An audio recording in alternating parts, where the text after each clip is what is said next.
Carta a los Romanos. Capítulo 1.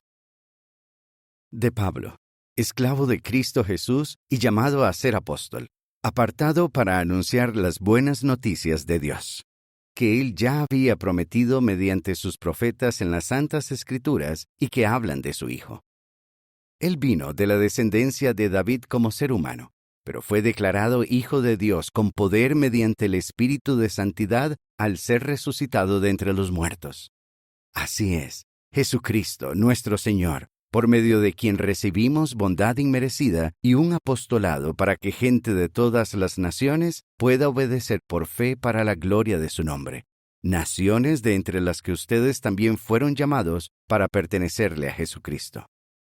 A todos los amados de Dios que están en Roma y que han sido llamados para ser santos. Que tengan bondad inmerecida y paz de parte de Dios nuestro Padre y del Señor Jesucristo. Ante todo, le doy gracias a mi Dios mediante Jesucristo por todos ustedes, porque por todo el mundo se habla de la fe de ustedes. Pues Dios, a quien le doy servicio sagrado con todo mi espíritu anunciando las buenas noticias acerca de su Hijo, es mi testigo de que no me canso de mencionarlo siempre en mis oraciones.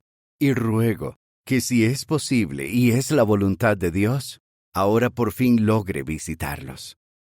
Estoy deseando verlos para transmitirles algún don espiritual a fin de fortalecerlos, o más bien, para que nos animemos unos a otros mediante nuestra fe, tanto la de ustedes como la mía.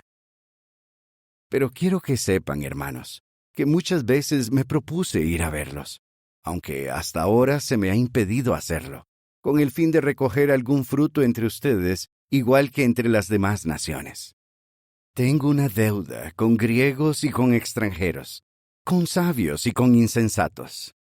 Así que estoy deseando anunciarles las buenas noticias también a ustedes en Roma. Porque no me avergüenzo de las buenas noticias. En realidad, son el poder de Dios para salvar a todo el que tiene fe, primero al judío y también al griego.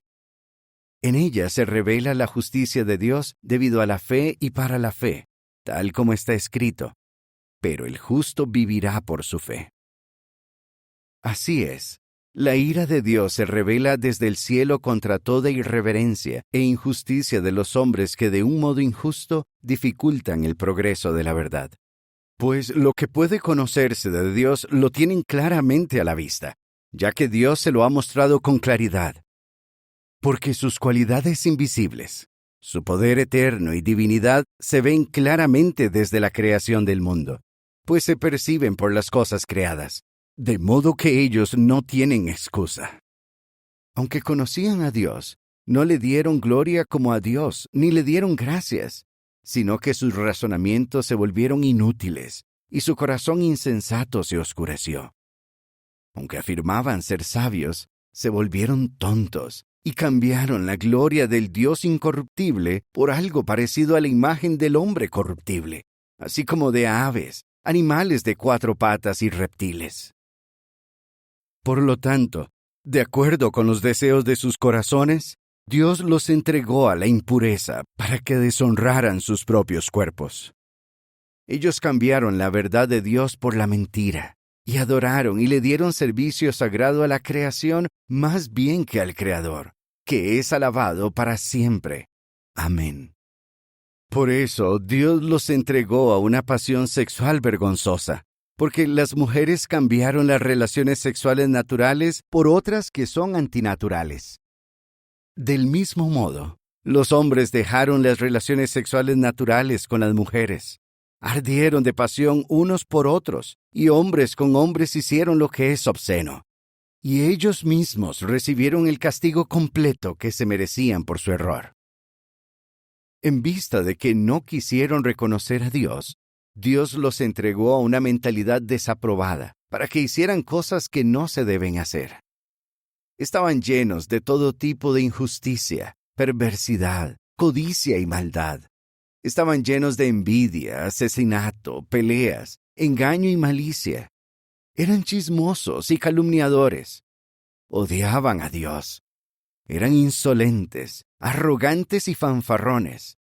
Planeaban cosas malas, desobedecían a los padres, no tenían entendimiento, no cumplían sus acuerdos, no tenían cariño natural y eran despiadados. Aunque ellos conocen muy bien el justo decreto de Dios, es decir, que los que practican esas cosas merecen la muerte, no solo siguen haciendo esas cosas, sino que también aplauden a los que las practican. Capítulo 2. Así que, si tú juzgas, quien quiera que seas, no tienes excusa. Porque cuando juzgas a otro, te condenas a ti mismo, pues tú que juzgas haces las mismas cosas. Sabemos que Dios juzga de acuerdo con la verdad y condena a los que hacen esas cosas. Pero tú que juzgas a los que hacen esas cosas que tú también haces, ¿crees que te librarás del juicio de Dios? ¿O es que desprecias las riquezas de su bondad, tolerancia y paciencia, porque no sabes que en su bondad Dios está tratando de llevarte hacia el arrepentimiento? Pero debido a que eres terco y a que tu corazón no se arrepiente, estás acumulando ira contra ti mismo para el día de la ira y de la revelación del justo juicio de Dios. Y Él le dará a cada uno lo que merece por sus obras. Habrá vida eterna para los que buscan gloria, honra e incorrupción al aguantar haciendo lo que está bien. En cambio, habrá ira y furia para los que causan conflictos y desobedecen la verdad pero obedecen la injusticia. Habrá dificultades y sufrimientos para todo el que hace cosas malas, primero para el judío y también para el griego. Pero habrá gloria, honra y paz para todo el que hace lo que está bien, primero para el judío y también para el griego. Porque Dios no es parcial. Así, todos los que hayan pecado sin tener la ley también morirán sin la ley. Pero todos los que hayan pecado estando bajo la ley serán juzgados según la ley. Porque no son justos ante Dios los que escuchan la ley, sino que son los que cumplen la ley los que serán declarados justos. Porque cuando la gente de las naciones, que no tiene ley, cumple por naturaleza las cosas de la ley, ellos, aunque no tienen ley, son una ley para sí mismos.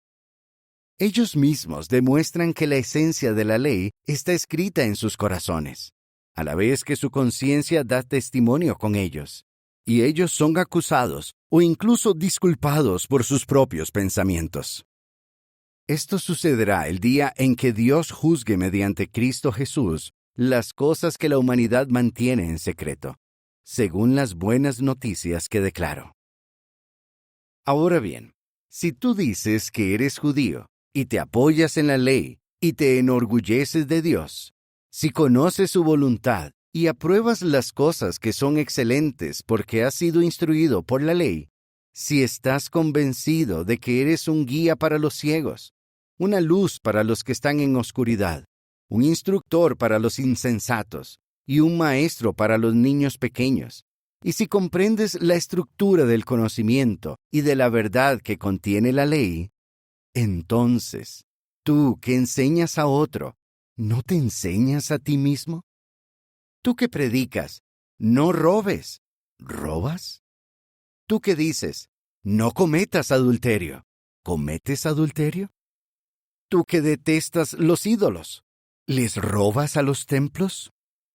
Tú que te enorgulleces de tener ley, ¿deshonras a Dios violando la ley? Porque tal como está escrito, el nombre de Dios está siendo blasfemado entre las naciones a causa de ustedes. En realidad, la circuncisión solo es provechosa si obedeces la ley. Pero si violas la ley, tu circuncisión se convierte en incircuncisión. Por eso, si un hombre incircunciso obedece los justos requisitos de la ley, ¿no se considerará su incircuncisión como circuncisión? Y el hombre que no está circuncidado físicamente, al obedecer la ley, te juzgará a ti que violas la ley a pesar de tener el código escrito y estar circuncidado. Porque no es judío el que lo es exteriormente, ni es la circuncisión algo externo, en el cuerpo.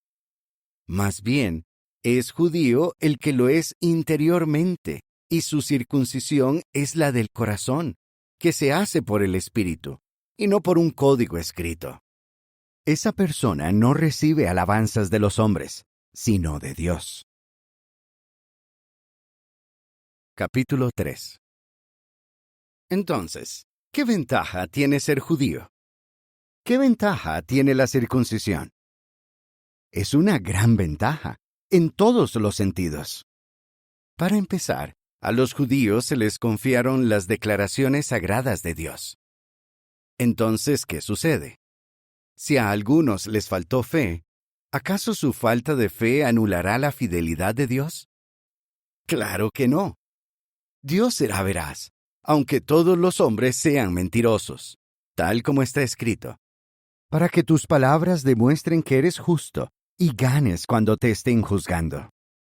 Sin embargo, si nuestra injusticia hace resaltar la justicia de Dios, ¿qué diremos? ¿Acaso es Dios injusto cuando expresa su ira? Estoy hablando en términos humanos. Claro que no. De otro modo, ¿cómo juzgará Dios al mundo? Pero si por mi mentira se destaca todavía más la verdad de Dios para su gloria, ¿por qué entonces se me juzga como pecador? ¿Y por qué no decimos, hagamos las cosas malas para que vengan las cosas buenas, tal como algunos nos acusan falsamente de decir? La condena contra esos hombres es justa. Entonces, ¿qué? ¿Estamos nosotros en mejor posición? De ninguna manera. Porque como ya hemos dejado claro, todos están bajo el pecado, tanto los judíos como los griegos. Así está escrito: no hay ni un solo hombre justo, ni siquiera uno. No hay nadie que sea perspicaz. No hay nadie que busque a Dios. Todos se han desviado, todos se han hecho inútiles.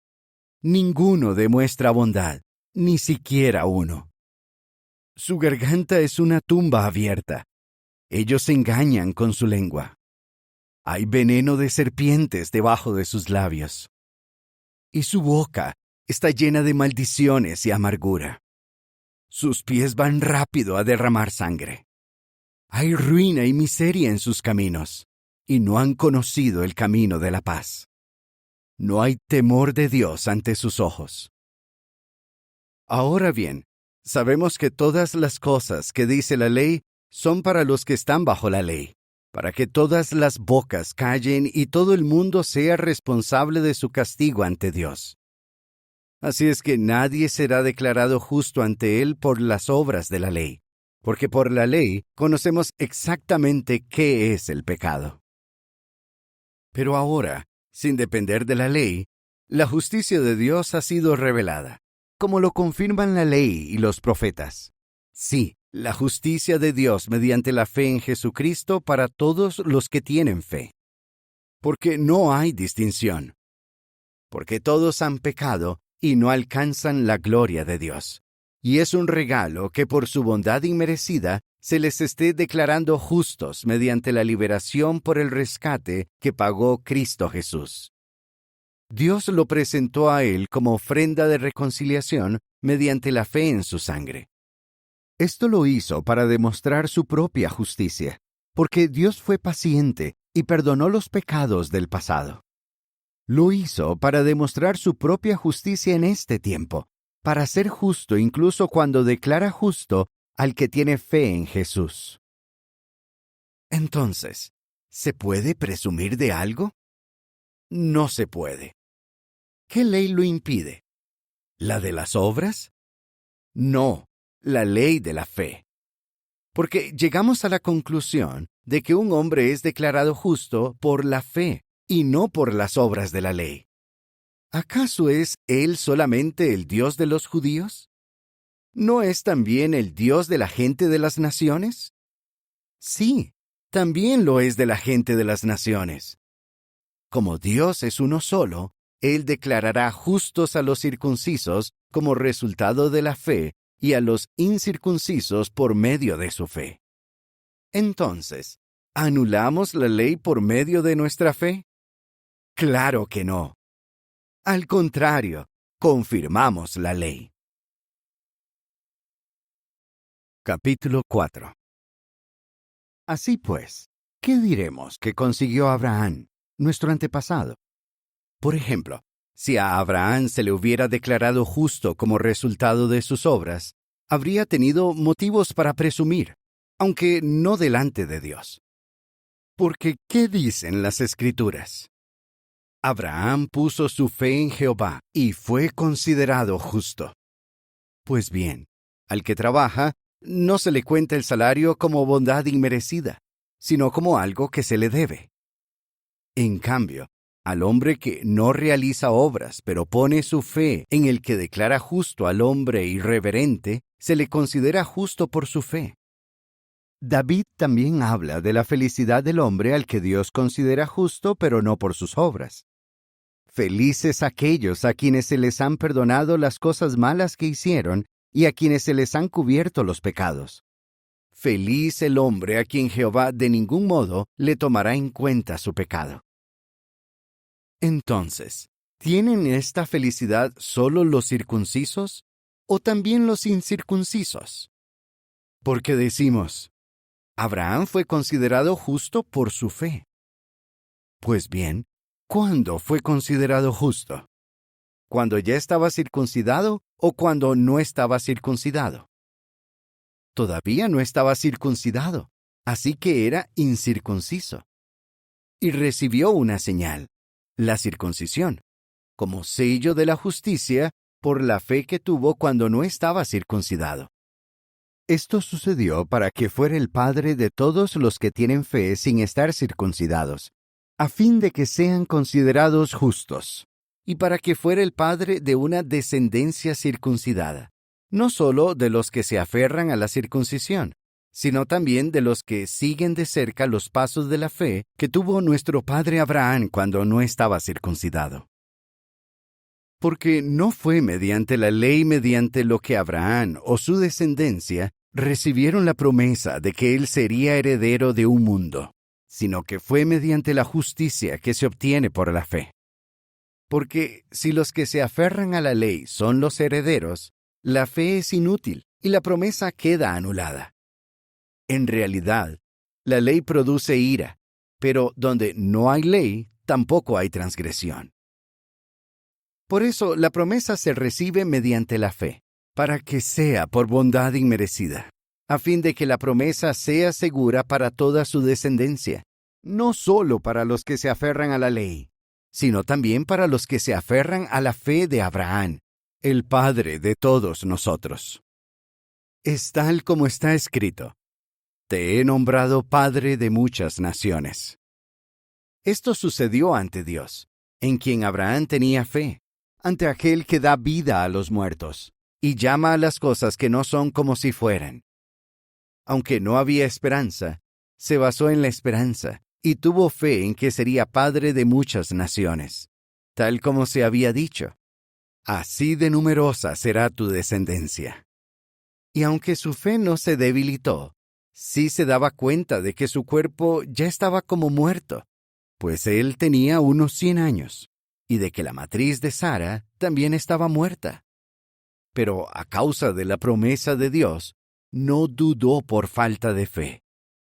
Más bien, se hizo poderoso por su fe, de modo que le dio gloria a Dios, y estuvo plenamente convencido de que Dios podía hacer lo que le había prometido.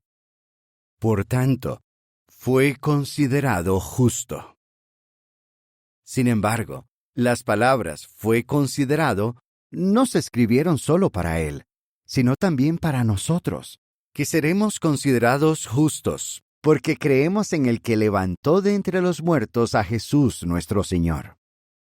Él fue entregado a causa de nuestras ofensas, y fue resucitado para declararnos justos. Capítulo 5.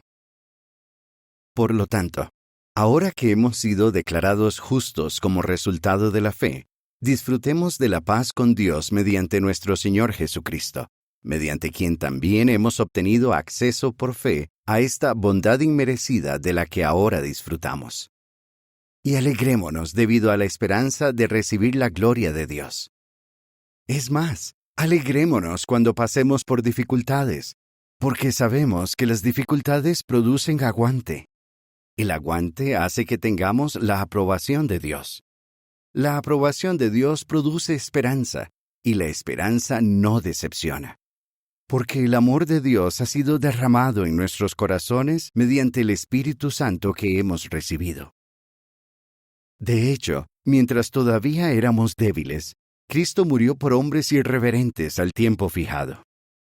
Es difícil que alguien muera por un hombre justo, pero tal vez alguien esté dispuesto a morir por un hombre bueno. Sin embargo, Dios nos ha demostrado su propio amor de esta manera. Cuando todavía éramos pecadores, Cristo murió por nosotros. Y ahora que hemos sido declarados justos por su sangre, con mucha más razón seremos salvados de la ira por medio de él. Porque si fuimos reconciliados con Dios por medio de la muerte de su Hijo, cuando éramos enemigos, con mucha más razón seremos salvados por medio de su vida, ahora que estamos reconciliados.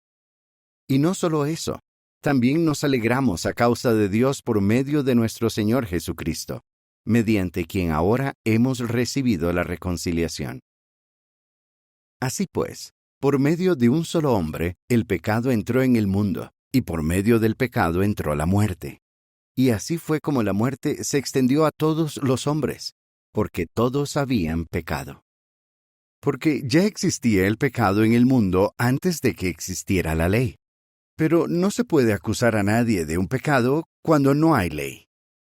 Sin embargo, la muerte reinó desde Adán hasta Moisés, incluso sobre los que no habían pecado de la misma manera en la que pecó Adán, quien tiene cierto parecido con el que iba a venir. Pero el regalo no es como la ofensa. Porque si muchos murieron por la ofensa de un solo hombre, más aún abundaron para muchos la bondad inmerecida de Dios y su regalo mediante la bondad inmerecida de un solo hombre, Jesucristo. Además, no pasa lo mismo con el regalo de Dios que lo que pasó con el pecado de un solo hombre. La sentencia después de una sola ofensa fue una condena, pero el regalo después de muchas ofensas fue una declaración de justicia. Porque si por la ofensa de un solo hombre la muerte reinó por medio de él, con mucha más razón los que reciben en abundancia la bondad inmerecida y el regalo de la justicia reinarán con vida por medio de una sola persona, Jesucristo. Así pues, tal como una sola ofensa tuvo como resultado que hombres de toda clase fueran condenados, del mismo modo, un solo acto de justificación tiene como resultado que hombres de toda clase sean declarados justos y reciban vida. Porque tal como muchos llegaron a ser pecadores por la desobediencia de un solo hombre, del mismo modo muchos llegarán a ser justos por la obediencia de una sola persona. Ahora bien, la ley entró en escena para que aumentaran las ofensas.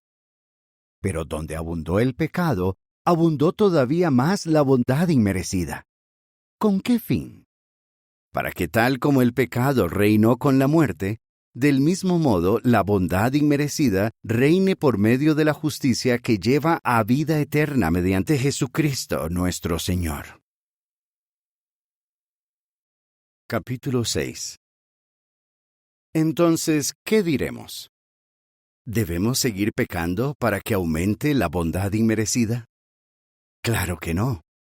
En vista de que hemos muerto con respecto al pecado, ¿cómo podemos seguir viviendo en él? ¿O no saben que todos los que fuimos bautizados en Cristo Jesús, fuimos bautizados en su muerte? Así que fuimos enterrados con él mediante nuestro bautismo en su muerte, para que tal como Cristo fue levantado de entre los muertos mediante la gloria del Padre, también nosotros vivamos una nueva vida. Si estamos unidos a Él en una muerte como la suya, también estaremos unidos a Él en una resurrección como la suya. Porque sabemos que nuestra vieja personalidad fue clavada al madero con Él, para que nuestro cuerpo pecador perdiera su poder y así dejáramos de ser esclavos del pecado. Porque el que muere queda absuelto de su pecado.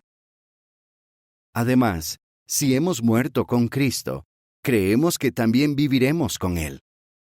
Porque sabemos que Cristo, ahora que ha sido levantado de entre los muertos, no morirá jamás.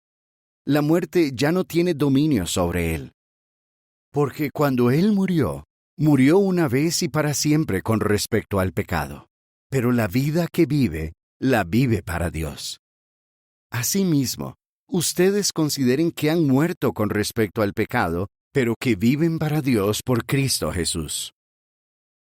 Por lo tanto, no dejen que el pecado siga reinando en sus cuerpos mortales, de modo que tengan que obedecer sus deseos. Tampoco sigan ofreciendo sus cuerpos al pecado como armas de la injusticia. Más bien, ofrézcanse a Dios como quienes han pasado de la muerte a la vida, y ofrezcan sus cuerpos a Dios como armas de la justicia. El pecado no debe ser amo de ustedes, porque ustedes no están bajo la ley, sino bajo la bondad inmerecida. Entonces, ¿qué? ¿Cometeremos un pecado porque no estamos bajo la ley, sino bajo la bondad inmerecida? Claro que no. ¿No saben que si se ofrecen a alguien como esclavos obedientes, se hacen esclavos de aquel a quien obedecen, sea del pecado que lleva a la muerte o de la obediencia que lleva a la justicia? Pero le damos gracias a Dios, porque aunque ustedes fueron esclavos del pecado, se hicieron obedientes de corazón al modelo de enseñanza al que se les entregó. Así es, como fueron liberados del pecado, se hicieron esclavos de la justicia. Les estoy hablando en términos humanos porque son de naturaleza débil. Tal como ofrecieron sus miembros como esclavos a la impureza y a la maldad para hacer lo que es malo, ahora ofrezcan sus miembros como esclavos a la justicia para hacer lo que es santo. Porque cuando eran esclavos del pecado, estaban libres del dominio de la justicia. Entonces, ¿qué fruto producían en aquel tiempo? Cosas de las que ahora se avergüenzan. Porque el resultado de esas cosas es la muerte. Sin embargo, ahora que ustedes han sido liberados del pecado y se han hecho esclavos de Dios, el fruto que producen es la santidad y el resultado es la vida eterna. Porque el salario que el pecado paga es la muerte, pero el regalo que Dios da es la vida eterna por Cristo Jesús nuestro Señor. Capítulo 7. ¿Será que no saben, hermanos, porque estoy hablándoles a los que conocen la ley, que la ley tiene dominio sobre el hombre mientras vive? Por ejemplo, la mujer casada está atada por la ley a su esposo mientras él vive. Pero si su esposo muere, queda libre de la ley de su esposo. Así que mientras vive su esposo, ella sería llamada adúltera si llegara a ser de otro hombre. Pero si su esposo muere, queda libre de la ley de él, de modo que no sería adúltera si llegara a ser de otro hombre.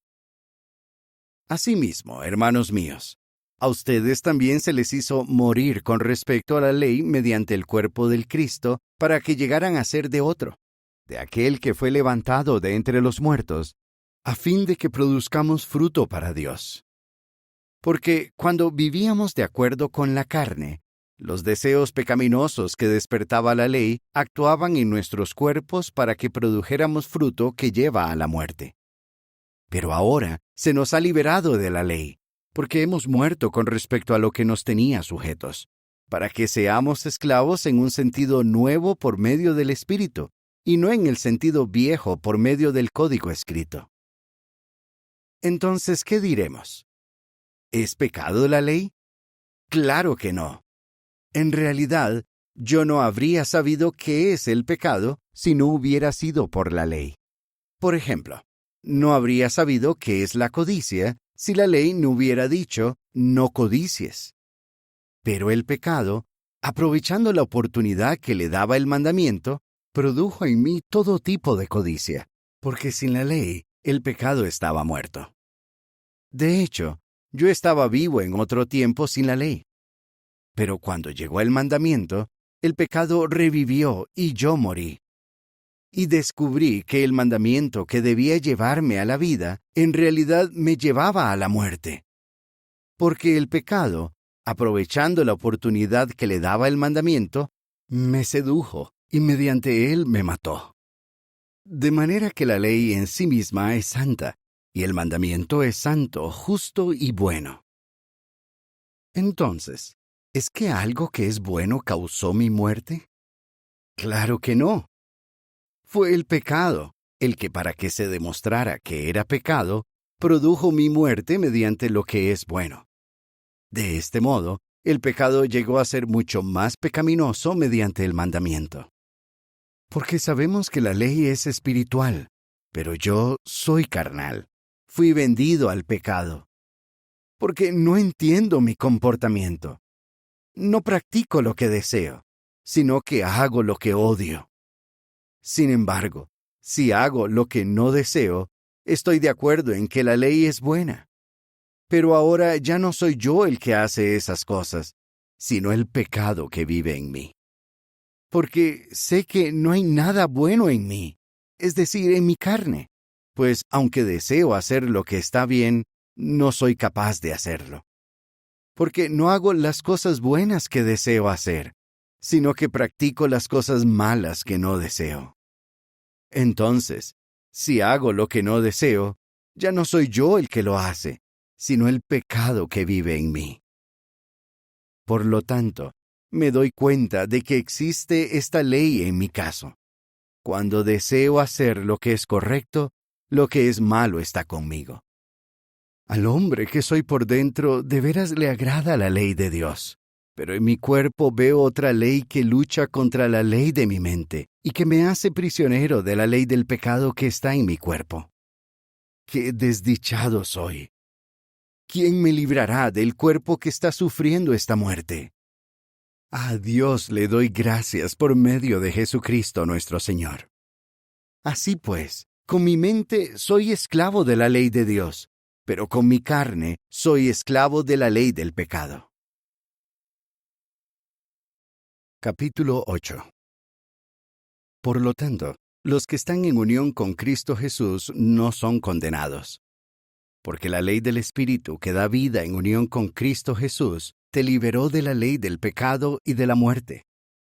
Dios hizo lo que la ley era incapaz de hacer, porque éste era débil debido a la carne. Envió a su propio Hijo con una forma semejante a la de seres humanos pecadores, a fin de eliminar el pecado. Así condenó el pecado en la carne, para que se cumpliera el justo requisito de la ley en nosotros, los que no andamos guiados por la carne, sino por el Espíritu. Porque los que viven guiados por la carne se concentran en las cosas de la carne, pero los que viven guiados por el Espíritu se concentran en las cosas del Espíritu. Concentrarse en la carne acaba en muerte, mientras que concentrarse en el Espíritu tiene como resultado vida y paz. Concentrarse en la carne acaba en enemistad con Dios, pues la carne no está sujeta a la ley de Dios ni lo puede estar. Por eso, los que viven guiados por la carne no pueden agradar a Dios. Sin embargo, si el Espíritu de Dios de veras reside en ustedes, ustedes no viven guiados por la carne, sino por el Espíritu. Pero si alguien no tiene el Espíritu de Cristo, esa persona no le pertenece a Él. En cambio, si Cristo está en unión con ustedes, el cuerpo está muerto debido al pecado, mientras que el Espíritu da vida debido a la justicia. Pues bien, si el Espíritu del que levantó a Jesús de entre los muertos reside en ustedes, el que levantó a Cristo Jesús de entre los muertos también les dará vida a sus cuerpos mortales por medio de su Espíritu, que reside en ustedes. Así pues, hermanos, tenemos una obligación, pero no es con la carne, para vivir guiados por la carne. Si ustedes viven guiados por la carne, de seguro morirán. En cambio, si con el Espíritu dan muerte a las malas prácticas del cuerpo, vivirán. Porque todos los que viven guiados por el Espíritu de Dios sí son hijos de Dios. porque ustedes no recibieron un espíritu de esclavitud que les haga volver a tener miedo, sino que recibieron un espíritu que los adopta como hijos, el espíritu que nos motiva a exclamar, Abba, Padre. El espíritu mismo da testimonio con nuestro espíritu de que somos hijos de Dios. Así que si somos hijos, también somos herederos. Herederos de Dios, pero coherederos con Cristo, siempre y cuando suframos con Cristo, para que también seamos glorificados con Él. Por eso pienso que los sufrimientos del presente no son nada en comparación con la gloria que va a ser revelada en nosotros. Porque la creación espera con gran expectación la revelación de los hijos de Dios. Porque la creación fue sometida a la inutilidad, no por su propia voluntad, sino por la de aquel que la sometió, tomando como base la esperanza de que la creación misma también será liberada de la esclavitud a la corrupción y tendrá la gloriosa libertad de los hijos de Dios. Sabemos que toda la creación junta sigue lamentándose y sintiendo dolor hasta ahora. No solo eso, también nosotros mismos. Sí, nosotros que tenemos las primicias, es decir, el Espíritu. Nos lamentamos en nuestro interior mientras esperamos con mucho deseo la adopción como hijos, la liberación por rescate de nuestros cuerpos. Porque fuimos salvados en esa esperanza. Sin embargo, la esperanza que se ve no es esperanza, porque ¿cómo puede alguien esperar algo si ya lo ve? Pero si esperamos lo que no vemos, seguimos esperándolo con aguante y mucho deseo. De igual manera, el Espíritu también acude en nuestra ayuda cuando estamos débiles. Porque el problema es que a veces no sabemos lo que necesitamos pedir en oración, pero el Espíritu mismo ruega por nosotros con lamentos no expresados. Sin embargo, el que examina los corazones sabe cuál es la intención del Espíritu, porque éste ruega por los santos de acuerdo con la voluntad de Dios. Sabemos que Dios hace que todas sus obras cooperen para beneficio de los que aman a Dios, aquellos que son llamados de acuerdo con su propósito. Porque a los que primero dirigió su atención, también los escogió de antemano para que fueran moldeados a la imagen de su Hijo, a fin de que Él fuera el primogénito entre muchos hermanos. Además, a los que escogió de antemano, también los llamó. A los que llamó, también los declaró justos. Por último, a los que declaró justos, también los glorificó. Entonces, ¿qué diremos sobre estas cosas? Si Dios está de nuestra parte, ¿quién podrá estar en contra de nosotros? En vista de que Él no le perdonó la vida ni a su propio Hijo, sino que lo entregó por todos nosotros, ¿no nos dará bondadosamente junto con Él todo lo demás? ¿Quién va a presentar alguna acusación contra los escogidos de Dios? Dios es el que los declara justos. ¿Quién va a condenarlos? Cristo Jesús es el que murió, y más que eso, el que fue resucitado, el que está a la derecha de Dios y el que también ruega por nosotros. ¿Quién va a separarnos del amor del Cristo? ¿Las dificultades? ¿La angustia? ¿La persecución? ¿El hambre? ¿La desnudez? ¿El peligro? ¿La espada? Así está escrito. A causa de ti nos están matando todo el tiempo. Nos consideran ovejas destinadas al matadero. Pero gracias al que nos amó, salimos completamente victoriosos de todas estas cosas.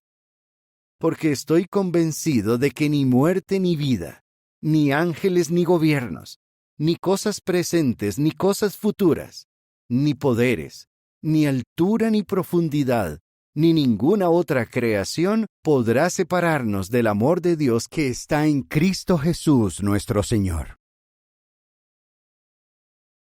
Capítulo 9. Digo la verdad en Cristo, no miento, y mi conciencia da testimonio conmigo en el Espíritu Santo de que tengo una gran tristeza y un dolor constante en mi corazón. porque preferiría que yo mismo fuera separado del Cristo como un hombre maldito, si de esa forma ayudara a mis hermanos, mis parientes carnales, los israelitas. A ellos les pertenecen la adopción como hijos, la gloria, los pactos, la ley, el servicio sagrado y las promesas.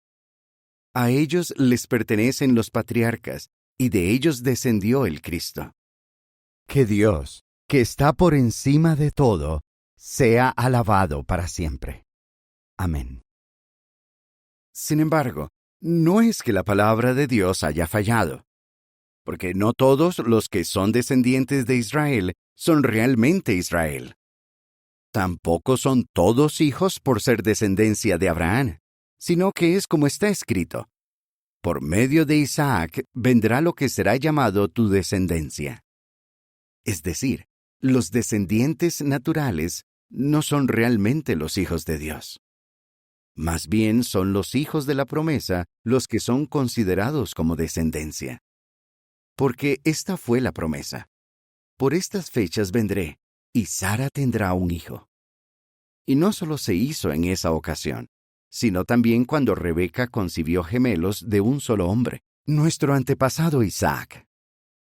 Cuando ellos todavía no habían nacido, ni habían hecho nada bueno ni nada malo, para que el propósito de Dios de escoger a alguien siguiera dependiendo de aquel que llama y no de las obras, se le dijo a ella: el mayor será esclavo del más joven.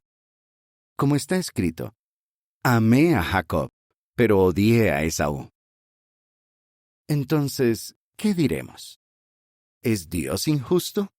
Claro que no. Porque le dice a Moisés: le mostraré misericordia a quien yo quiera mostrarle misericordia, y le mostraré compasión a quien yo quiera mostrarle compasión. Por tanto, no depende del deseo de una persona ni de sus esfuerzos, sino de Dios, que muestra misericordia. Porque cierto pasaje de las Escrituras le dice al faraón: te he dejado vivir por esta razón, para demostrar mi poder en tu caso y para que se proclame mi nombre por toda la tierra. Así que él le muestra misericordia a quien desea, pero deja que quien él desea se haga terco. Sin embargo, tú me dirás: ¿por qué él todavía acusa a las personas? ¿Acaso puede alguien ir en contra de su voluntad? Pero ¿quién eres tú, un simple hombre, para contestarle a Dios?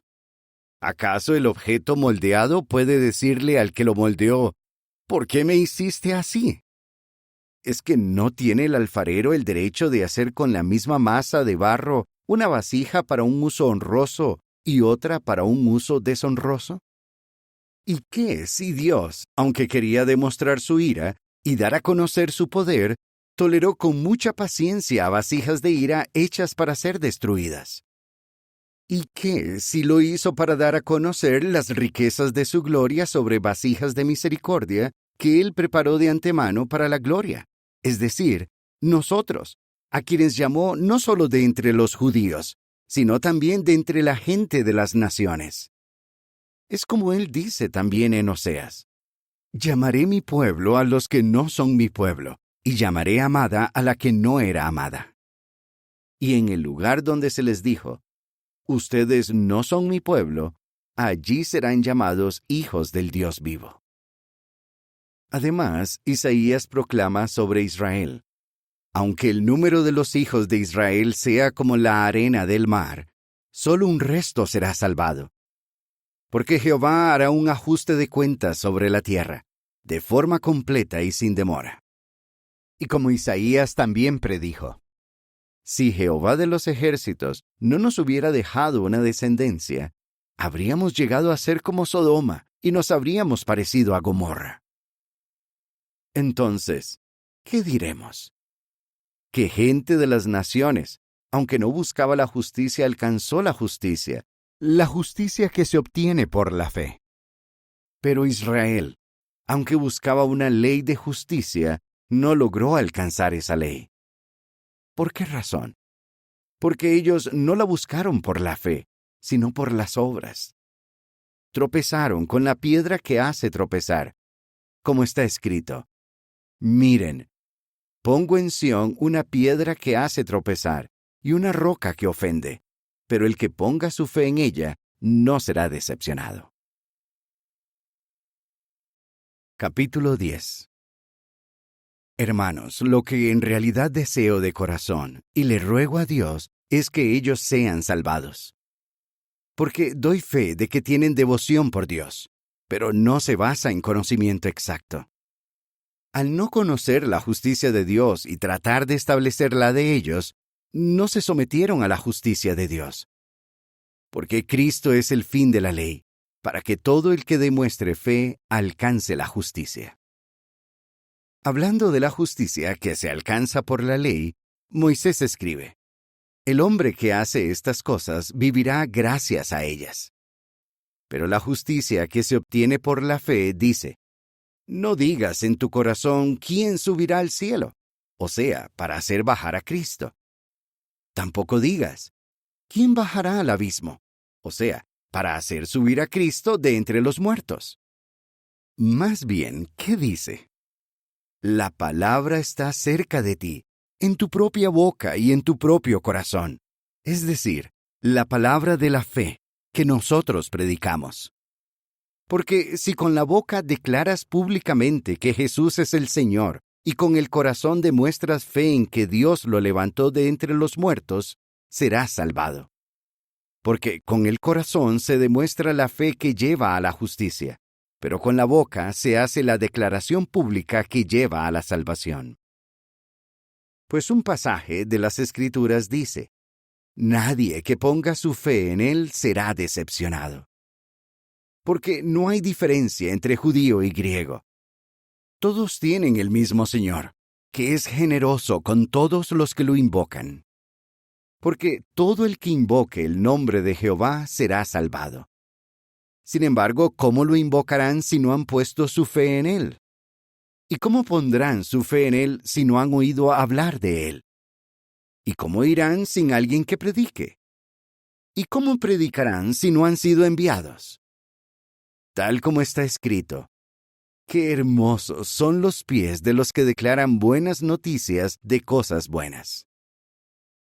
Sin embargo, no todos hicieron caso a las buenas noticias, pues Isaías dice: Jehová, ¿quién ha puesto su fe en nuestro mensaje? De modo que la fe sigue al mensaje que se oye, y el mensaje que se oye llega por medio de la palabra acerca de Cristo. Pero yo pregunto, ¿es que no oyeron? Claro que sí, porque por toda la tierra salió su sonido, y hasta el último rincón de la tierra habitada salió su mensaje. Pero yo pregunto, ¿es que Israel no sabía? Para empezar, Moisés dice: Provocaré sus celos usando a los que no son una nación. Provocaré su furia violenta usando una nación insensata. Pero Isaías se llena de valor y dice: Los que no me buscaban me encontraron. Los que no preguntaban por mí llegaron a conocerme. En cambio, de Israel dice: Todo el día tuve mis manos extendidas hacia un pueblo desobediente y terco. Capítulo 11. Así pues, yo pregunto, ¿es que Dios rechazó a su pueblo? Claro que no. Pues yo también soy israelita, de la descendencia de Abraham, de la tribu de Benjamín. Dios no rechazó a su pueblo, al que dirigió su atención primero. ¿No saben lo que dice cierto pasaje de las Escrituras sobre Elías cuando se queja de Israel a Dios? Jehová, han matado a tus profetas y han demolido tus altares. Solo quedo yo, y ahora tratan de quitarme la vida a mí. Sin embargo, ¿cuál fue la declaración divina? Todavía me quedan 7,000 hombres que no se han arrodillado ante Baal. Del mismo modo, también en este tiempo hay un resto escogido por bondad inmerecida. Ahora bien, si son escogidos por bondad inmerecida, ya no es por obras. De lo contrario, la bondad inmerecida ya no sería bondad inmerecida. Entonces, ¿qué? Israel no consiguió lo que sigue buscando con tanto empeño, mientras que los escogidos sí lo consiguieron. Los demás se hicieron insensibles, tal como está escrito. Hasta el mismo día de hoy, Dios les ha dado un espíritu de sueño profundo, ojos que no ven y oídos que no oyen. David también dice, que su mesa se convierta en un lazo, una trampa, un obstáculo y un castigo para ellos. Que sus ojos se nublen para que no vean, y haz que siempre tengan que doblar sus espaldas. Por lo tanto, yo pregunto, ¿es que ellos tropezaron y cayeron sin posibilidad de recuperarse? Claro que no. Pero debido a su paso en falso, gente de las naciones puede salvarse, y esto es para provocar sus celos. Ahora bien, si su paso en falso enriquece al mundo, y su disminución enriquece a gente de las naciones, ¿cuántas más riquezas habrá cuando su número esté completo? Ahora les hablo a ustedes, los que son gente de las naciones. En vista de que soy apóstol a las naciones, le doy gloria a mi ministerio para ver si de algún modo puedo provocar los celos de mi propio pueblo y salvar a algunos de ellos. Porque si rechazarlos a ellos supone una reconciliación para el mundo, ¿qué supondrá aceptarlos? ¿No supondrá que pasen de la muerte a la vida? Además, si la parte de la masa que se toma como primicias es santa, también lo es toda la masa. Y si la raíz es santa, también lo son las ramas. Sin embargo, si algunas ramas fueron arrancadas, y tú, que eres un olivo silvestre, fuiste injertado entre las otras, y participas de la rica raíz del olivo, no trates con arrogancia a las ramas. Y si las tratas con arrogancia, recuerda que tú no sostienes a la raíz, sino que la raíz te sostiene a ti. Entonces dirás, algunas ramas fueron arrancadas para que yo fuera injertado. Es cierto. Ellas fueron arrancadas por su falta de fe. Pero tú estás de pie por la fe. En vez de ser arrogante, teme. Porque si Dios no perdonó a las ramas naturales, tampoco te perdonará a ti. Así que piensa en la bondad y en la severidad de Dios. Él es severo con los que cayeron, pero es bondadoso contigo, siempre y cuando permanezcas en su bondad. Si no, tú también serás cortado. Y ellos también, si abandonan su falta de fe, serán injertados, pues Dios puede injertarlos de nuevo. Porque si tú fuiste cortado de un olivo que es silvestre por naturaleza, y fuiste injertado contrario a lo que es natural en un olivo cultivado, con mucha más razón serán injertadas las ramas naturales en su propio olivo.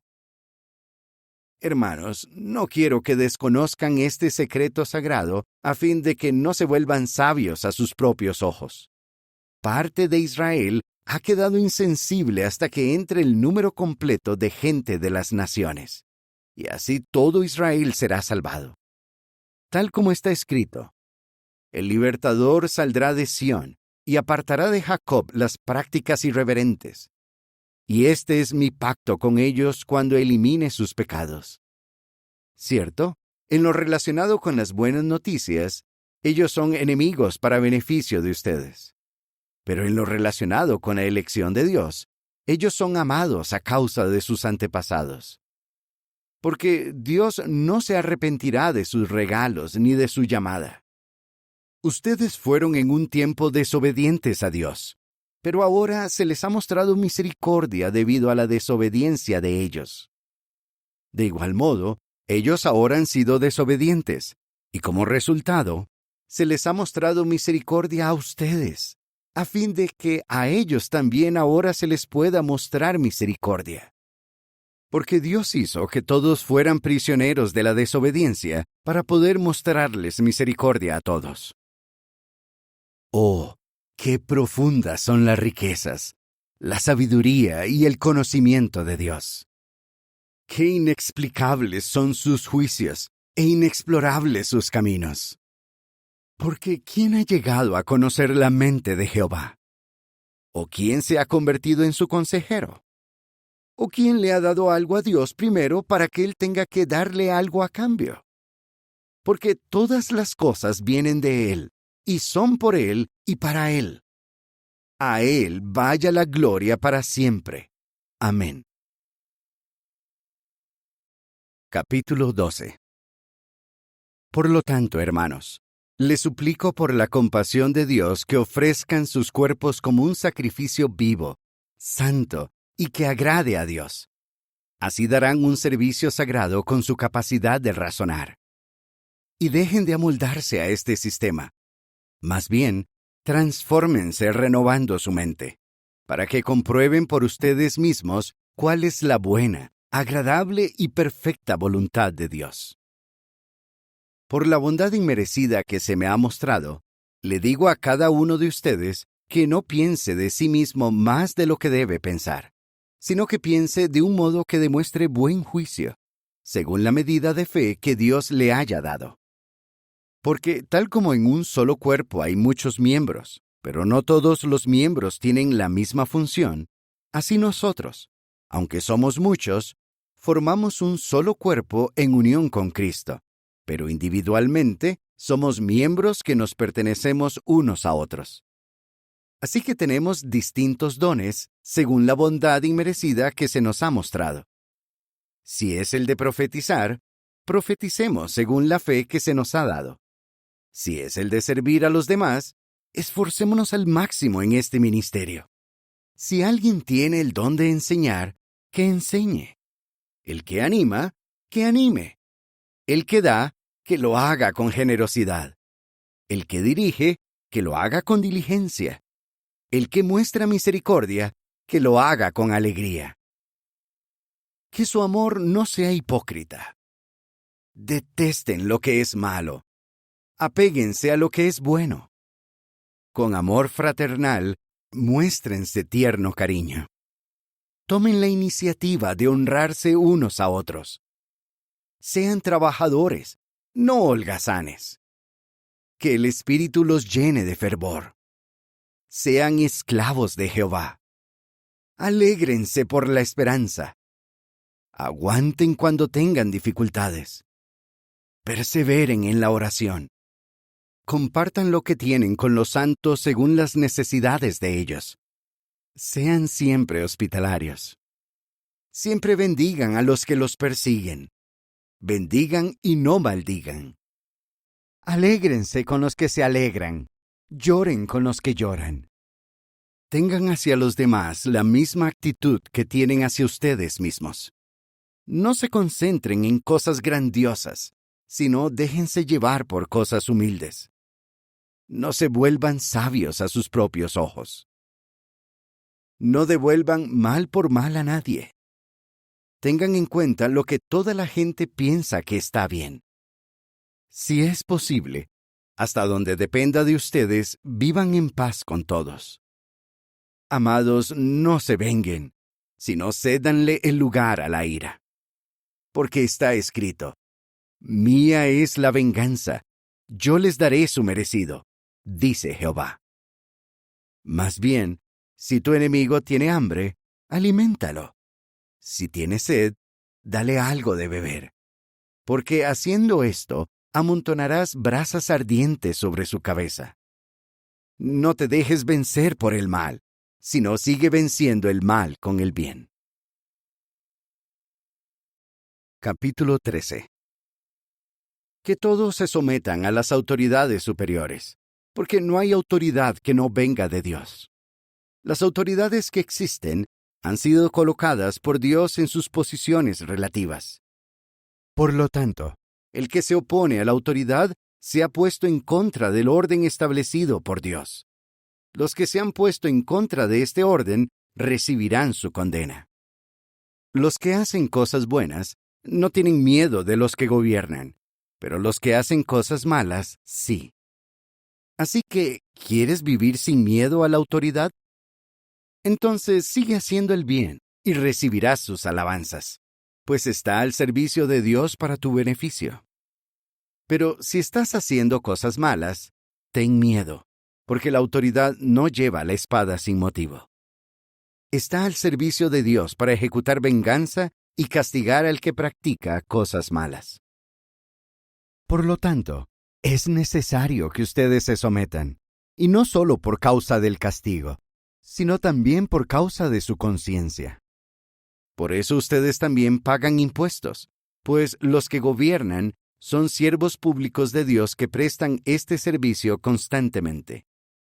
Denles a todos lo que les corresponde. Al que pide impuesto, el impuesto. Al que pide tributo, el tributo. Al que pide temor, dicho temor. Al que pide honra, dicha honra. No le deban nada a nadie excepto amarse unos a otros, porque el que ama a su prójimo ha cumplido la ley. Porque los mandamientos, no cometas adulterio, no asesines, no robes, no codicies, y cualquier otro mandamiento que haya, se resumen en estas palabras: ama a tu prójimo como te amas a ti mismo. El amor no le hace nada malo al prójimo. Por lo tanto, el amor es el cumplimiento de la ley. Hagan esto también porque ustedes conocen el tiempo en el que estamos. Saben que ya es hora de que despierten del sueño, porque nuestra salvación está más cerca ahora que cuando nos hicimos creyentes. La noche está muy avanzada. El día está cerca. Así que quitémonos las obras de la oscuridad y vistámonos con las armas de la luz. Comportémonos decentemente como si fuera de día. Nada de fiestas descontroladas ni borracheras. Nada de relaciones sexuales inmorales, ni conducta descarada. Nada de peleas ni celos. Más bien, vístanse del Señor Jesucristo y no estén haciendo planes para satisfacer los deseos de la carne. Capítulo 14. Reciban con gusto al que tiene debilidades en su fe, pero no juzguen cuestiones de diferencias de opinión. Puede que un hombre tenga fe para comer de todo, pero que otro, que es débil, solo coma vegetales.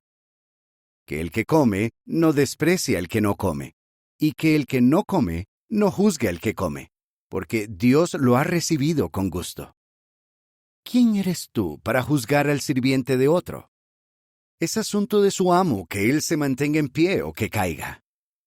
De hecho, él se mantendrá en pie porque Jehová puede mantenerlo en pie. Un hombre considera que un día es más importante que los demás, mientras que otro considera que todos los días son iguales. Cada uno debe estar completamente convencido en su propia mente. El que celebra el día, lo celebra por Jehová.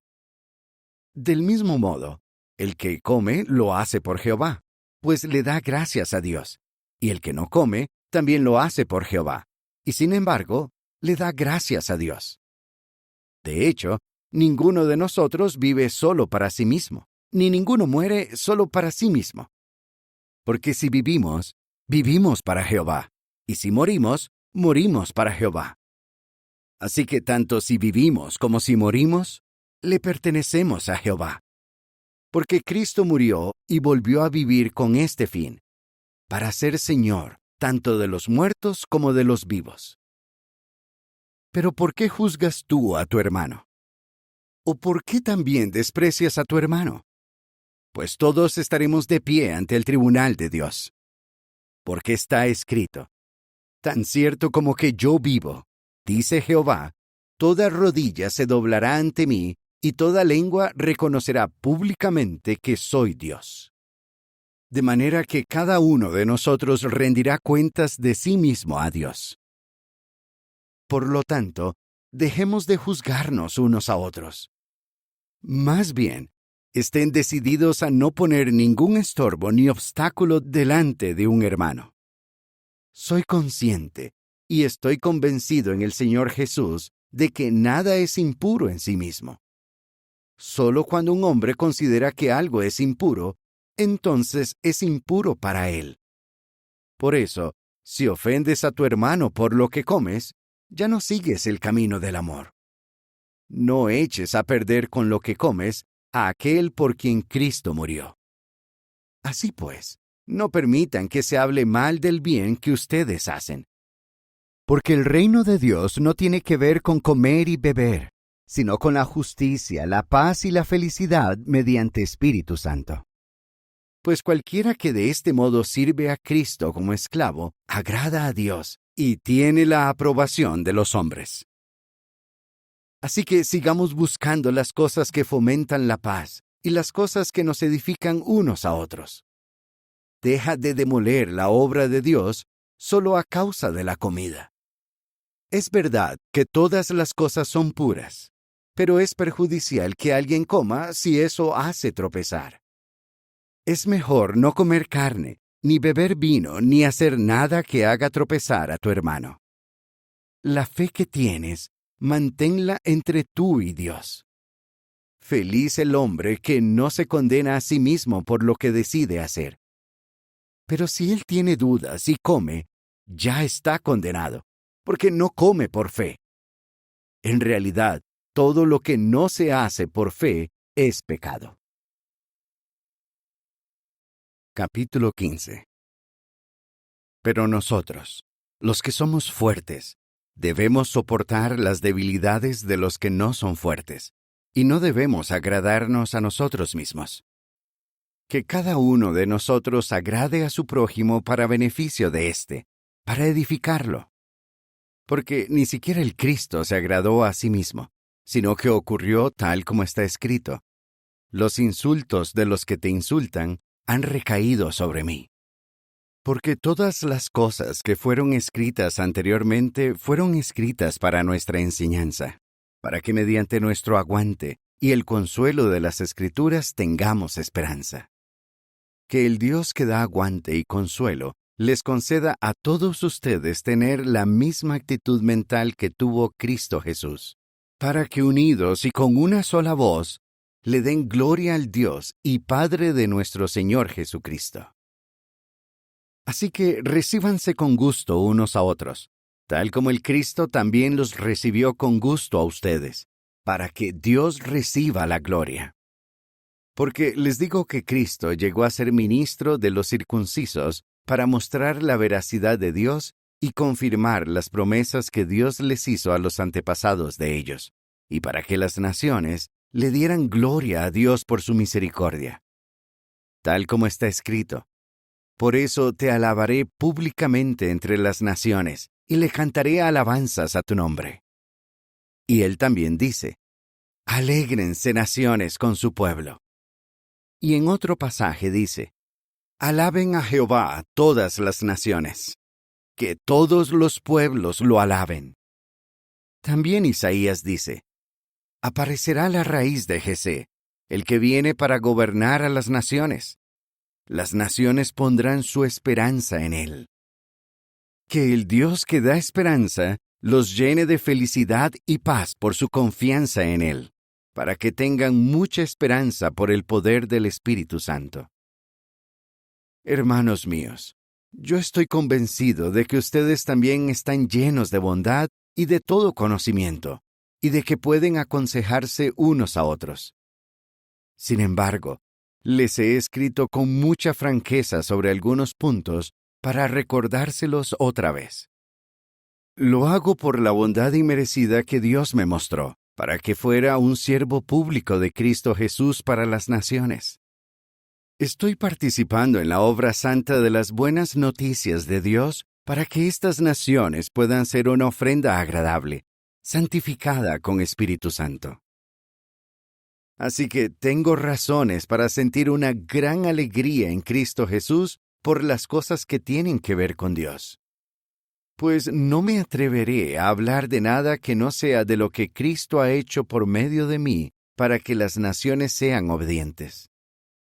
Esto lo ha hecho por medio de mis palabras y acciones, con el poder de milagros y cosas impresionantes, con el poder del Espíritu de Dios. De modo que desde Jerusalén y por todas partes, hasta Ilírico, he predicado ampliamente las buenas noticias acerca del Cristo. De este modo, me propuse no predicar las buenas noticias donde el nombre de Cristo ya se había dado a conocer, para no estar edificando sobre el fundamento de otro. tal como está escrito: los que no recibieron noticias de él verán, y los que no han oído entenderán. Es por esto también por lo que tantas veces se me hizo difícil visitarlos. Pero ya no me quedan lugares sin abarcar en estas regiones, y hace muchos años que deseo ir a verlos.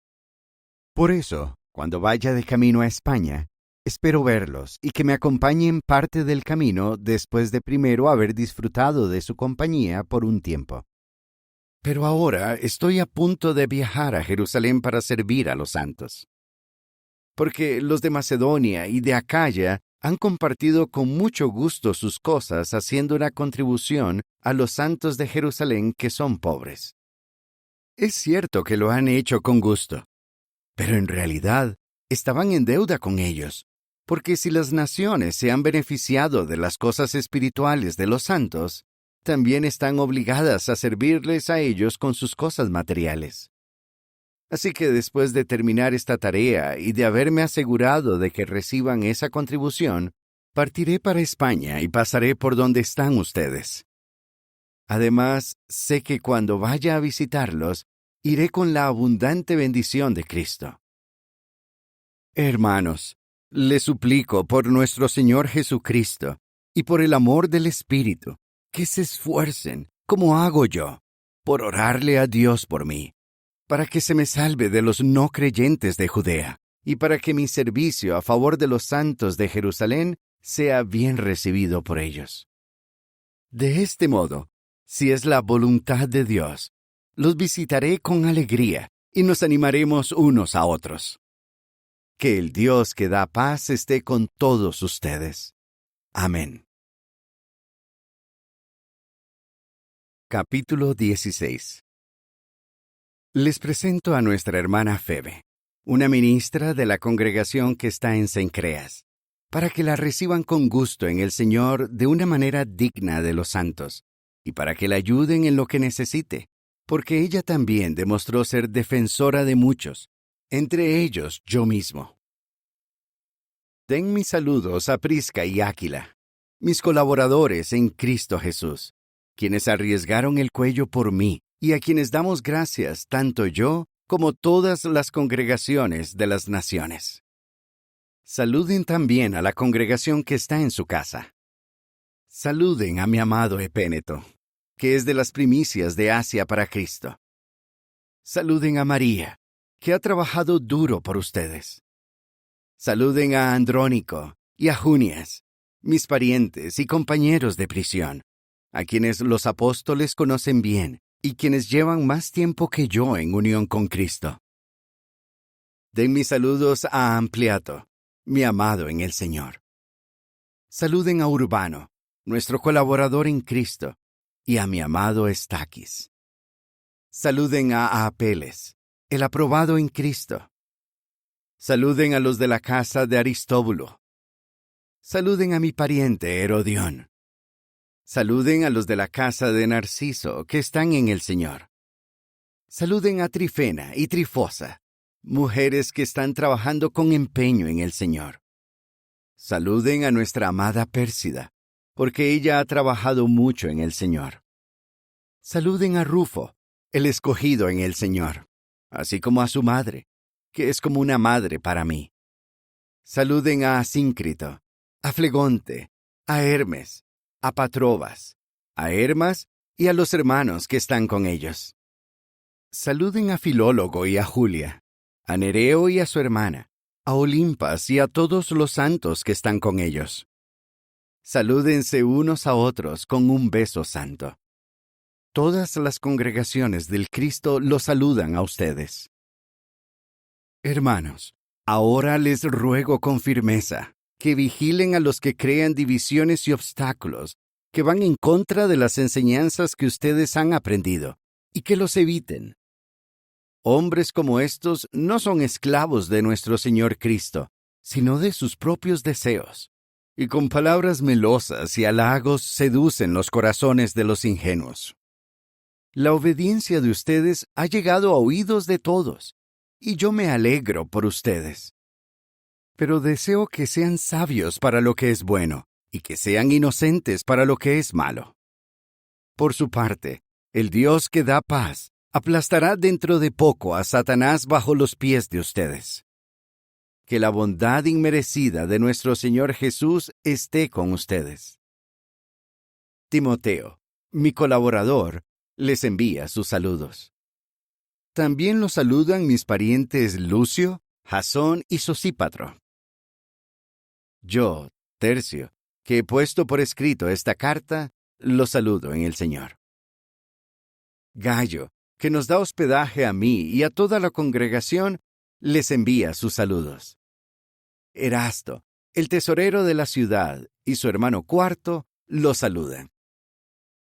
Ahora, al que puede hacerlos firmes según las buenas noticias que yo declaro y la predicación de Jesucristo, según la revelación del secreto sagrado que se ha mantenido oculto por muchísimo tiempo, pero que ahora ha sido puesto de manifiesto y se ha dado a conocer entre todas las naciones mediante las escrituras proféticas, según el mandato del Dios eterno, a fin de promover la obediencia por la fe. A Dios, el único que es sabio, vaya la gloria mediante Jesucristo para siempre. Amén.